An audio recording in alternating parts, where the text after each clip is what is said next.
along millions and millions of number of crowns to the lotus feet of our most beloved Srila Bhaktivedanta Narayana Goswami Maharaj. And the same again, millions and millions of times to the lotus feet of our most beloved Nitya Lila Pravishta Om Astokas Srila Bhaktivedanta Swami Srila Prabhupada. And all the Vaishnavi devotees to the Lord. Why don't you get to wear it? I don't have to wear it? No, you do. Put my pocket. It has a lot of other defects.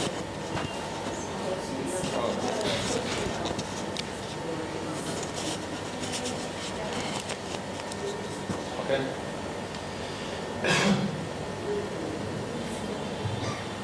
So, thank you very much, Anjali, for inviting me again to say a few words at this most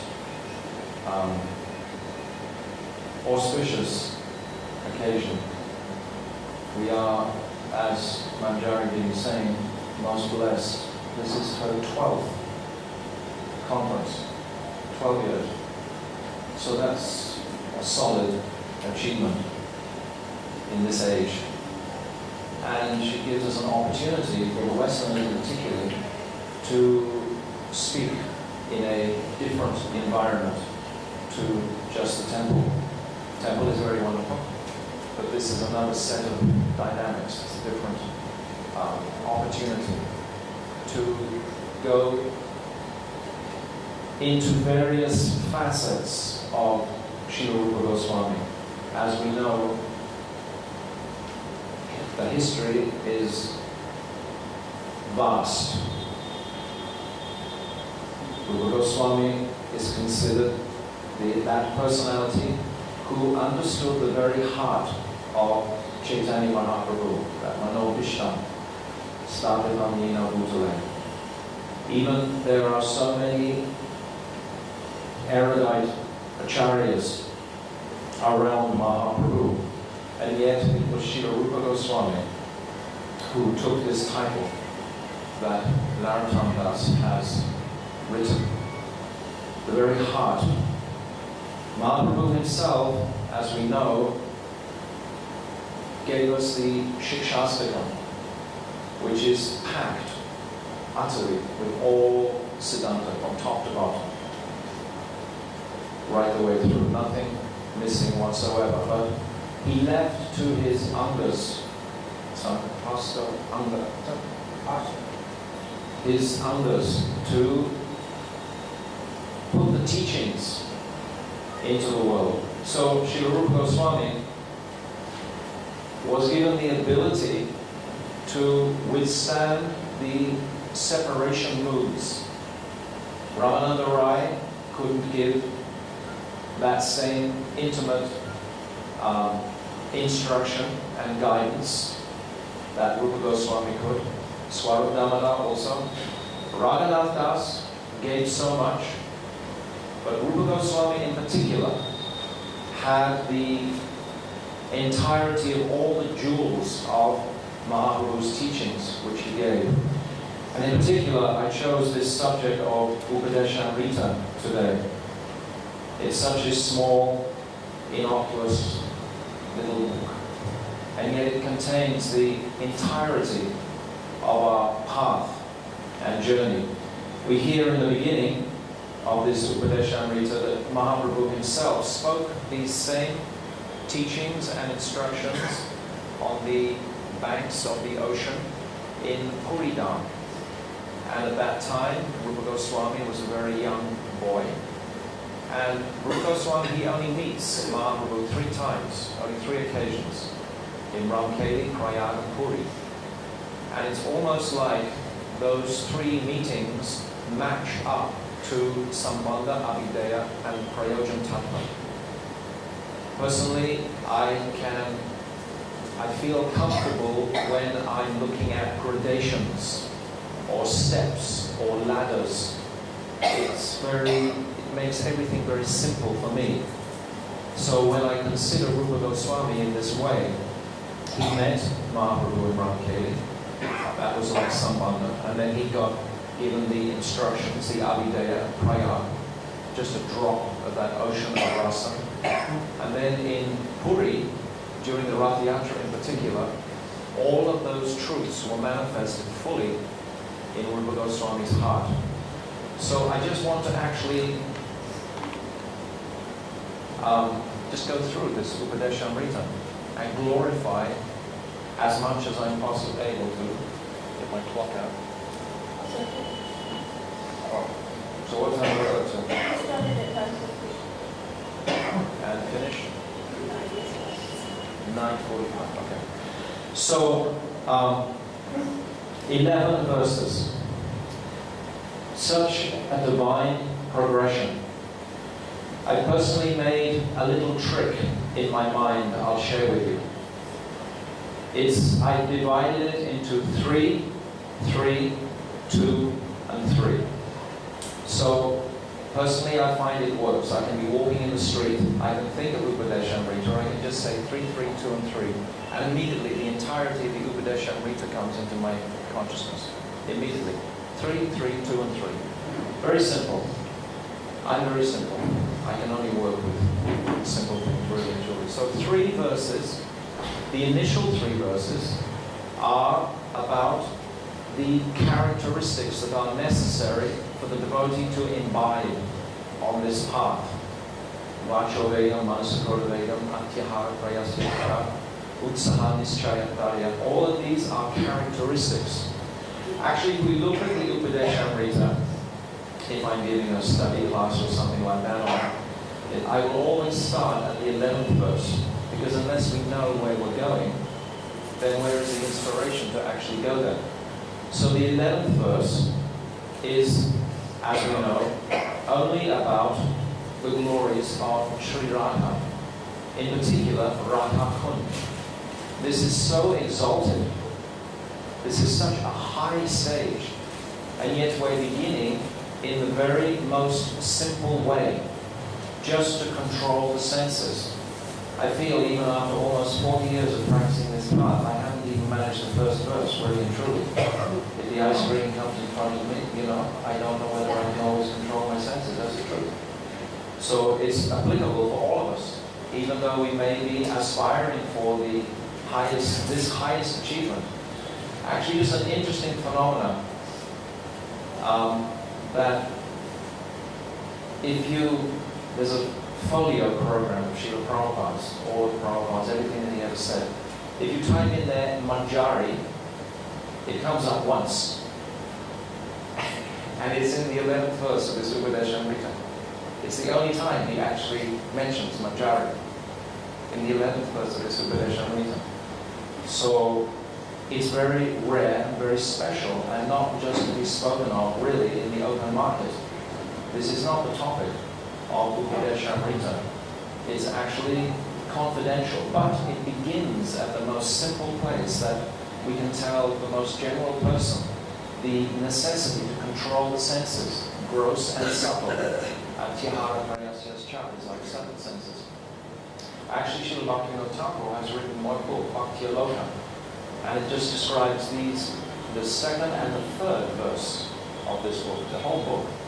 So all our acharyas, of course, are totally acknowledging and submissive to Srila Rupa Goswami. So the first 3 verses are like giving us a dress. They're giving us something to wear, how to actually maneuver forward. And the first requisite is to control our minds. Our minds are made up of billions of births of samskars. It's described in Jagadamra about Gada samskar. But actually, if your Gada samskar are good, then this journey is very simple in this life. If your Gada samskars are not so developed, then it's much more difficult. Gurudev has also explained the same. So these 3 verses, initially, understanding how to control the mind and control the senses, and what are the positive characteristics? Utsaha Nischaya Dariyat. So I'm not going to spend so much time, because we only got the time, on these first three verses, because most of us are very familiar with these. We have read them many times. Then the next three verses also come in a group. Very simple. This divine person, Srila Rupa Goswami, could see the necessity in this age of Kali, as obviously Mahaprabhu, when he was relating this himself, the necessity for us to respect each other, to respect Vaishnavas, to respect devotees, how to act in this world. So we have these three verses, Tridandi, Tridandi, Bhuyam, etc. And then this fifth verse, Krishneti Yasyakiritam Manasati Priyatam. So we are very fortunate that directly my Gurudev, Srila Bhaktivedanta Narayan Goswami Maharaj, he for many years made us learn these. And he wasn't satisfied with just us knowing the first one or two. He would jump on us in any assembly and ask us to speak the fifth or sixth verse of this Upadeshamrita. He knew its relevance and absolute significance in our journey. It's very simple. If we know the path, if we know the steps, and the acharyas are so compassionate. They've shown us the potholes in the road, and they've shown us the rungs on the side of the ladder. They've shown us exactly how to get to that end final result of service to Sri Radha in the form of her lake, particularly in Radha Kund. The last three verses are all about her lake, referring to the absolute non-difference between Radha Kund and Srimati Radharani herself. So this is the Prayojan Tattva. So these first six verses are like the Sambandha Tattva. They are showing us one after the other. I'll actually read from this sixth verse. No, I'm going to read the seventh verse. So in the sixth verse, again, it's talking about the devotee's vision to the Vaishnavas. But in the seventh verse, so we had three, sorry, back again, to number 6. I'll just read this. It's very beautiful. Devotees situated in this material world should not be viewed with material vision. In other words, one should not consider them to be ordinary conditioned souls. The imperfections visible in their natures, such as birth in a low caste, harshness, lethargy, and so forth, and the imperfections visible in their bodies, such as ugly features, disease, deformities, and so forth, are precisely like the appearance of bubbles, foam, and mud in the Ganga. Despite such apparent pollution in the water of the Ganges, she retains her nature as liquefied transcendence. Similarly, the self-realized Vaishnavas always exist on the transcendental plane, and one should not attribute material defects to them. So this is the summation of the final instruction about honoring Vaishnavas and in the offenses to the holy name. The very first offense, the blasphemy of devotees who have dedicated their lives to propagate the holy name of the Lord. And we see generally in the society of devotees that this is transgressed continually. What do I have to say? I mean, who is not aware of this? You know? So this is greatly unfortunate for the sadhu who genuinely wants to actually achieve some semblance in this birth of bhajan. It's utterly dependent on the mercy of the Vaishnavas.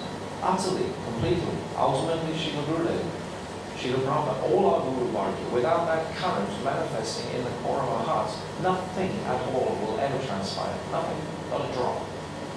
We're like, you can say, crippled without our crutches. You know, we can't move in any direction.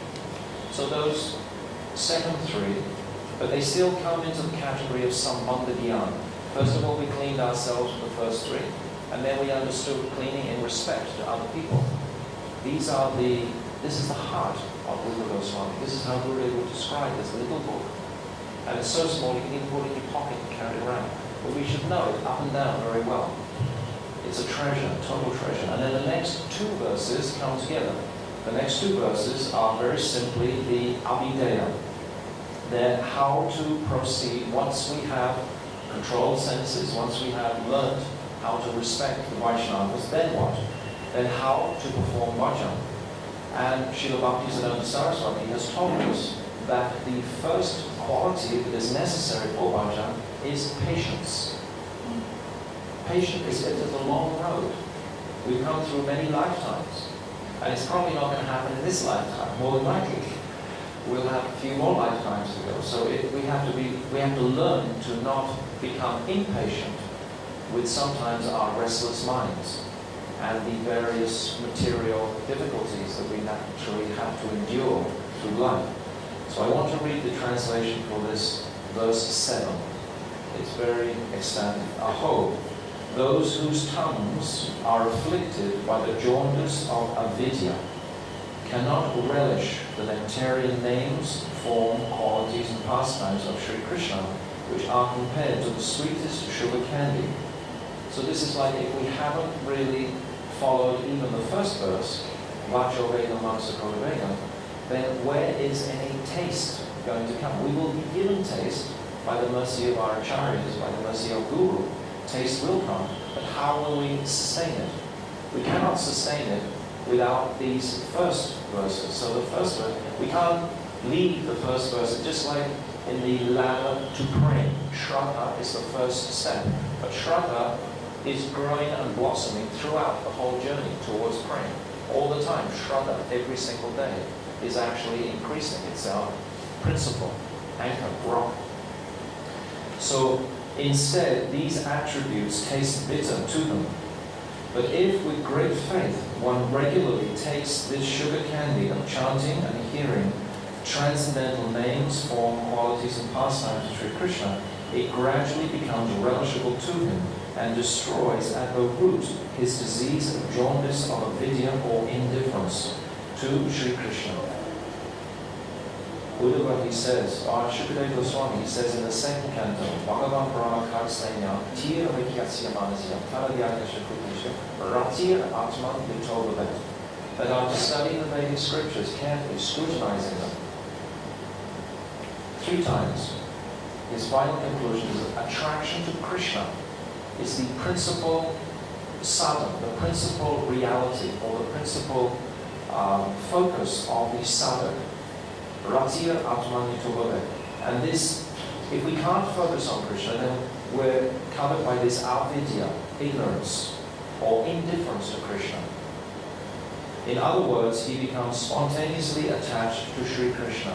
So this is achieved by the description of the 7th verse, when this sugar candy, when this taste of following the requirements that Guru offers us, even we may not want to do, but we still take the sugar candy because we are convinced, because our Gurudevs have said this and we have faith in Guru, that there will be success and auspiciousness for us in this life if we do like that.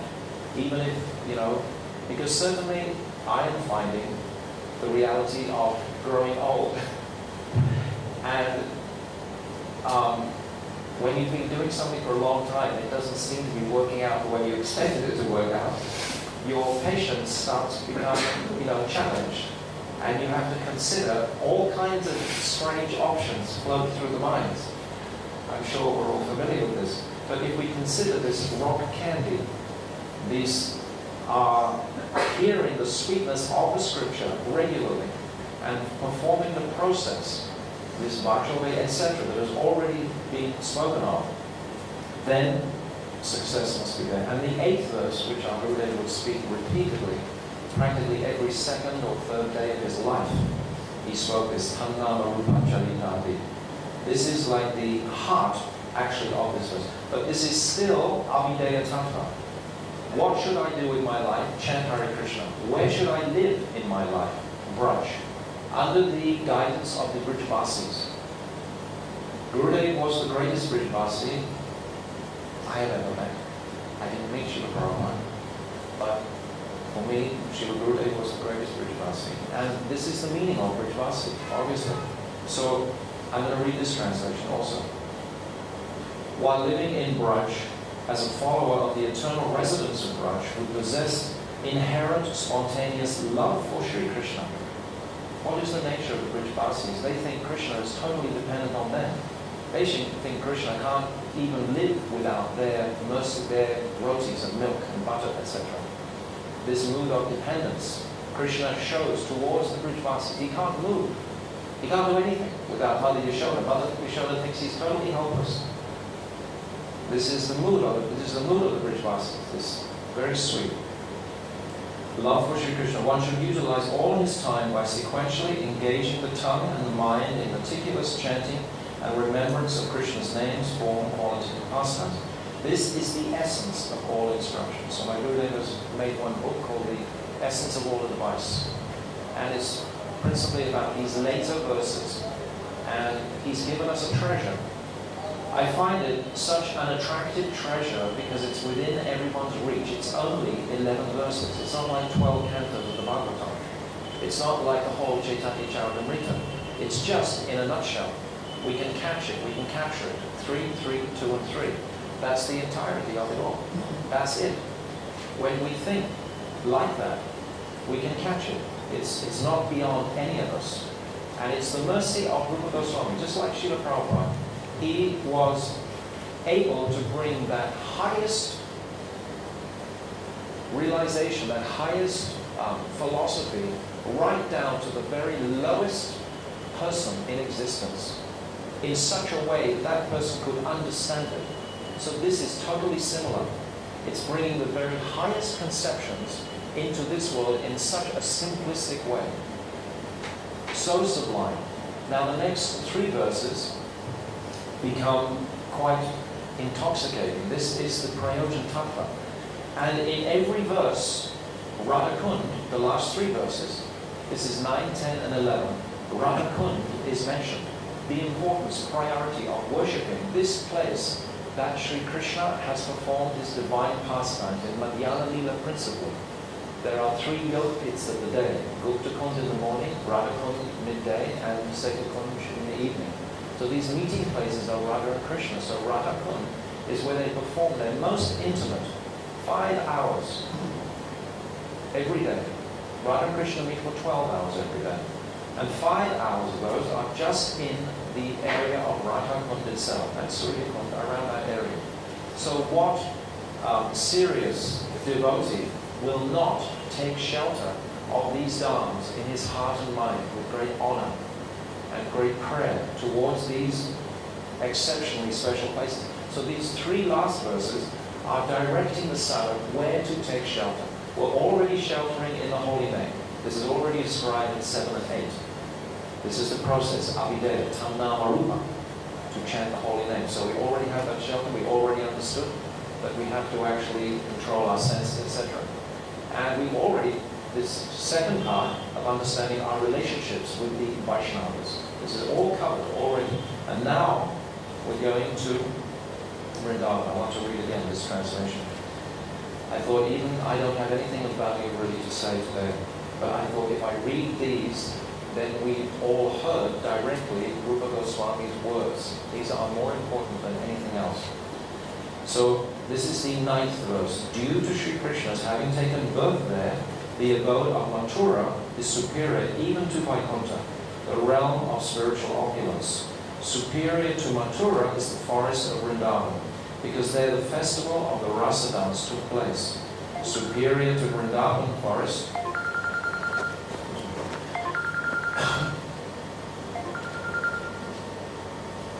superior to Vrindavan forest,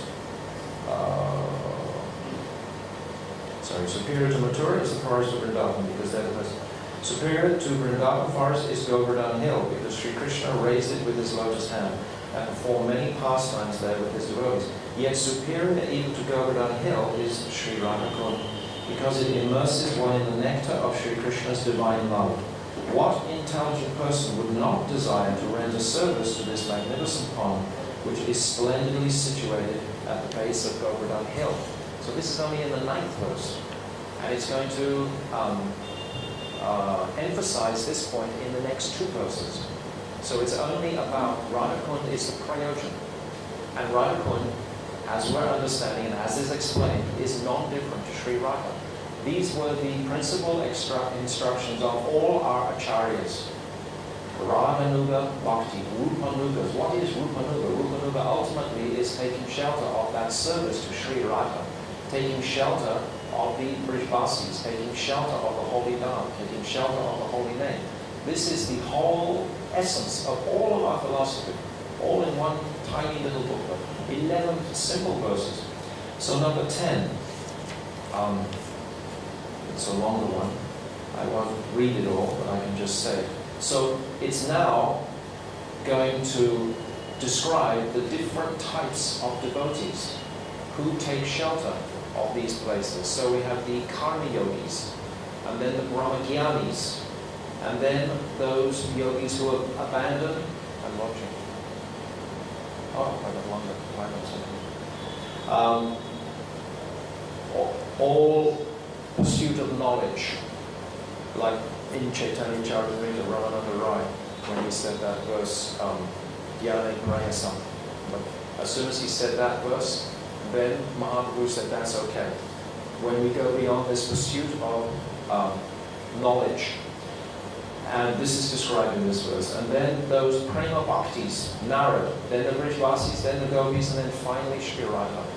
All these personalities, just in one single verse, are mentioned. Who are the people that we're talking about who are residing in these high states of consciousness and higher states of actually geographical locations, the actual place of Raj? So this is in the 10th verse. So we're almost there. We've almost come to the 11th verse just in a matter of 15 minutes. And I've spoken a little bit of detail on each. Of course, we can go for days and days, but get the mood of the progression that this personality, Rupa Goswami, wanted to gift us with. He wanted to give the conditioned souls, so he made it very simple. It's like if you want to give something to a child, if you want a child to learn something, an expert will make it as simple as possible, so he actually gets it. So he gets it. It's you know, this is what they heart of it they want. Like Prabhupada, he wanted us to get it.